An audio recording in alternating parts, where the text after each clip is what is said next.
Last video, we looked at the craziest current Division I FBS stadiums. There are 136 teams in FBS college football, and today we will look at Division I FCS, which has 129 teams currently. This is the lower level of Division I football and has more of a range, but the stadiums are generally smaller. I recently talked about how having a track around a FBS football field is something becoming extinct. But at the FCS level, it's actually quite common. In fact, quite a few of these stadiums are very small and look like high school fields, to be honest.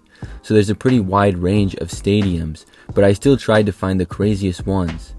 First, let's talk about the indoor stadiums. Currently, there are 9 indoor stadiums at the college level in Division I, not counting stadiums that are shared with NFL teams. 7 of the 9 are FCS, and they're all pretty strange in their own way. The ICCU Dome is located in Pocatello, Idaho, and is the home of the Idaho State Bengals. This indoor stadium was previously called Holt Arena. It opened in 1970 and has a capacity of 12,000. As you can see, it looks very interesting from the outside. The curved roof is interesting because it goes all the way to the ground on both sides. Surrounding the stadium is a nice view of the land nearby in Idaho. Moving inside the stadium, it looks very interesting in there as well. You can obviously see the curving roof, and there are stands on each side of the field with a little bit of natural light opportunity as well. Then the roof curves down towards each end zone, which seems really odd. There are no seats at the ends of the field, and there is clearly no space for them either. And what I find strange is that the goalposts appear to be hanging from the ceiling, and when not in use, they can swing up to save space. I wonder how many times footballs have hit the roof, because it just feels like a small stadium. Overall, it's one of the strangest Division I football stadiums, or any type of football stadium for that matter, that I've seen. Moving to the other side of Idaho, we have the University of Idaho Vandals. This is located in Moscow, Idaho, and they play at the Kibbe Dome. I will be honest with you, I get the Idaho State Stadium and the University of Idaho Stadium mixed up all the time. And can you blame me? I mean, the two stadiums look very similar to each other. Once more, this stadium has a large curving roof. But there's actually a big difference between this and Holt Arena. Overall, it's larger for one. The capacity here is 15,500 and is slightly newer, having opened in 1975. But when you look inside, you can see that the roof curves the opposite way. Instead of curving down at the end zones, it more traditionally curves from one grandstand to another. And this does not have any seats at the ends either, which is very common in indoor FCS stadiums. However, there is natural light at each end, which is nice. The stands are going along each sideline, and I think the stands look kind of outdated, but overall it's a very cool stadium. Next we have the Walk-Up Sky Dome. This is located in Flagstaff, Arizona, and is the home of the Northern Arizona University football team. From outside, the stadium already looks very strange.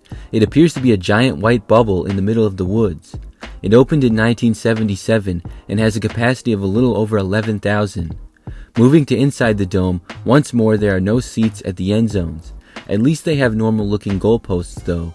The seats at each sideline kind of curve up towards the middle. But what I think is the weirdest part is the rounded roof. At the time the stadium opened, it was the world's largest clear-span timber dome until the Tacoma Dome opened and passed it. The dome is also used for the NAU Lumberjacks basketball team. Located in Cedar Falls, Iowa is the Unidome. This is the home of the University of Northern Iowa football. The Unidome opened in 1976 and has a capacity of 17,200.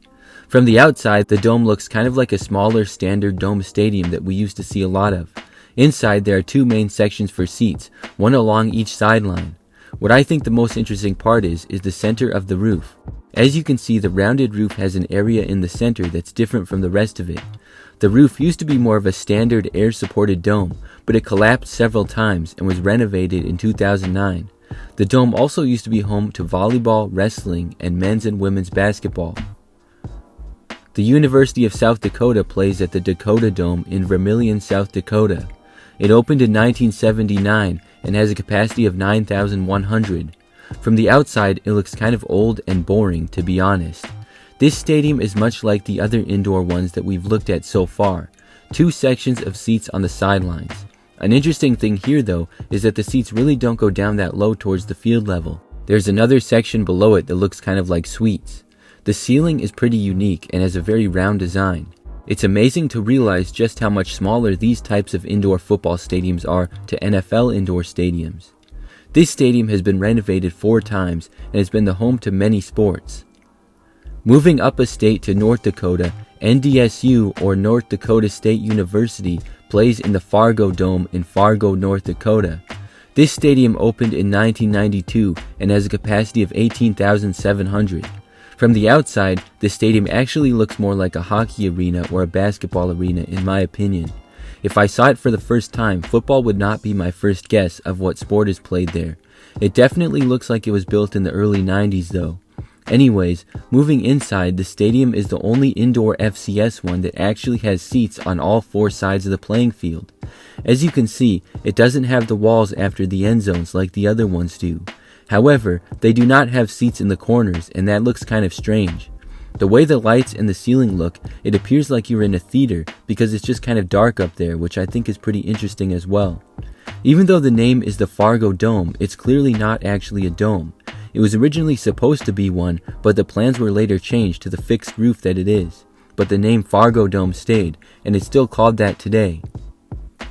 Finally, the last indoor stadium in this video we will look at is in North Dakota as well. It's called Alaris Center and is the home of the University of North Dakota football. This is the newest indoor stadium in the FCS, having opened in 2001. This is an interesting one and I think it's pretty cool.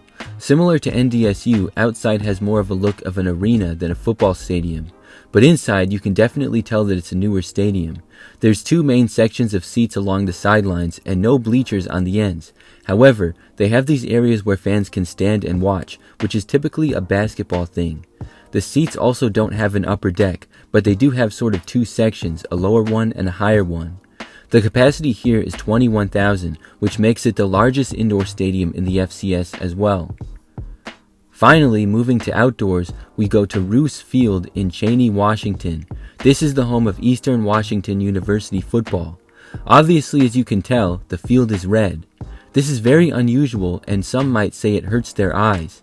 The stadium opened in 1967 and they played on natural grass, which was green, for many years. Then alumni Michael Roos and fellow alumni Colin Cowherd donated money to make renovations. Part of these were to add artificial turf to the field, which would be bright red to match the team's colors. Another thing that you will notice is there's a running track around the field. The capacity is just 8,600, and there's 1 large section of bleachers along the main sideline and 2 others as well. It kind of feels like a high school field, but it seems to be in great shape and the red is very different. Next we have Memorial Stadium, the home of Indiana State University. What makes this stadium unique is that there's literally nothing around it aside from 1 giant grandstand. This stadium opened in 1924 and was renovated in 1967. It actually used to look very different back in the day. In 1967, they became the first university in the world to own and operate an outdoor artificial playing surface. The capacity from 1970 to 1995 was 20,500. However, in 1997, the stadium was changed, and the capacity went down all the way to 12,700, which it still is today. The stadium looks to be in very good shape with 1 giant grandstand, and they still have a turf field. But aside from that, there's really nothing other than a building a ways past 1 end zone. Sholcop Field opened in 1915 and is located in Ithaca, New York. This is the home of the Cornell Big Red and has a capacity of 21,000. This stadium is very old and has a unique design. As you can see, the main bleachers are an interesting shape. In the middle, there's a large rounded design going back. They used to have another section of seats along the other sideline, but these were removed in 2016. So now the field looks even more strange. At times, there have been temporary bleachers put in the end zones. This is all around a very interesting stadium, and I've never seen a bleacher quite like that. And similar to Indiana State, it makes it look even weirder to have 1 giant bleachers and then nothing else really around the rest of the field. Up next is Arthur J. Rooney Athletic Field, which is actually the smallest stadium in FCS football, and that would also make it the smallest stadium in all Division I football. I guess it isn't even actually a stadium, and to be fair, they don't claim it to be one, just an athletic field.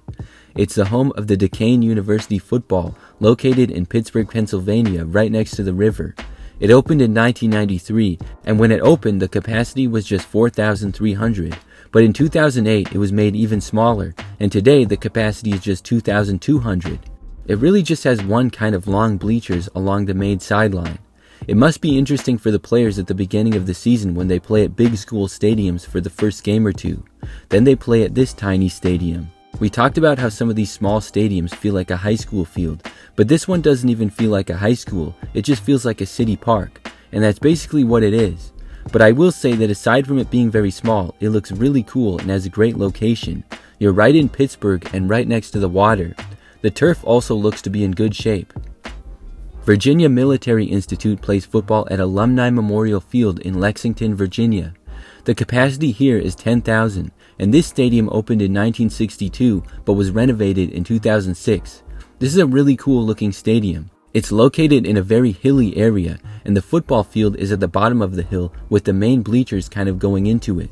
There are more bleachers on the other side that are not as big, and the campus buildings are on the other side of the field.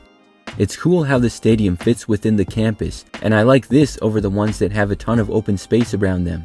Another thing I like about this stadium is they actually play on natural grass as opposed to turf like most schools do nowadays. Grambling State plays at Eddie G. Robinson Memorial Stadium. This stadium looks like it was built into the ground. When you drive up to it, you might think, where's the stadium? Because you can't see any kind of large structure, just what looks like a small park building or something like that. And that's because you're above it. The stadium actually has a capacity of nearly 20,000 at 19,600. It opened in 1983 and has two main sections of seats. When you enter the stadium, you'll see that there's actually a ton of space, and there's not quite two decks, but two different sorts of levels of seats. Then the turf field is at the bottom, and surrounding the rest of it is grassy hills. Also in the middle sections of the main grandstand, they have a tiger design on the seats, which is very unique. Homer Bryce Stadium is the home of Stephen F. Austin University football. It opened in 1973 and has a capacity of a little over 14,000. Here we have another stadium that looks like it was kind of built into a hill. The stadium looks like it's mostly surrounded by grass that goes up all around it. There's a running track and two main grandstands, but these grandstands look like they perfectly blend in with the hill, which is a very cool design. Even though the stadium opened in 1973, it looks very new because of renovations and upgrades made in recent years. To me, it feels very new, like only a few years old, and the design is very interesting. University of Central Arkansas plays at Estes Field. As you can tell, the turf here is very strange. They have purple and gray colored turf on the field, and then gray around it. These are obviously their team colors, but it's very strange to see those colors on a football field. The stadium opened in 1939 but was rebuilt in 1998. In 2011, they replaced their natural grass with turf. It had been a plan for the school to go to turf, and they wanted to do something unique. It was shortly after Eastern Washington had turned their field red, and they didn't want to copy them by doing it all one color, so they went with their two team colors. The stands in this stadium are at each sideline, with the main grandstand being pretty high up. Around the rest of the stadium is really no seats at all. The capacity is 10,000. University of New Haven plays at Ralph F. Della Camera Stadium. This stadium is pretty new and opened in 2009 with a capacity of 5,000. The cool thing about this stadium is that it's surrounded by woods. The turf is also blue with yellow end zones, which makes it very unique. The stands for the stadium are very simple and feel like a high school, but the combination of the field color and location makes it one of the more interesting stadiums in FCS football. Finally, we have the Hampton Pirates. This stadium is called Armstrong Stadium. It opened in 1928 and has a capacity of 12,000. The team plays on a turf field, and the weird part is the track going around the field. They have a really bright blue, almost teal colored track. In much lighting, like when the sun is out, it looks very bright teal, but in other lighting, it looks more blue, closer to their team color. Overall, I think it looks very strange, but I like that color. Most of the time though, it looks very different from the team color shade of blue, and it really stands out. The stands around the field are fairly normal, but they have two long but not high up bleachers on the sidelines. And it's nice that they have curved bleachers around one end of the field. You don't see that much in these type of stadiums. That's all for today's video. Thanks for watching, and we'll see you next time.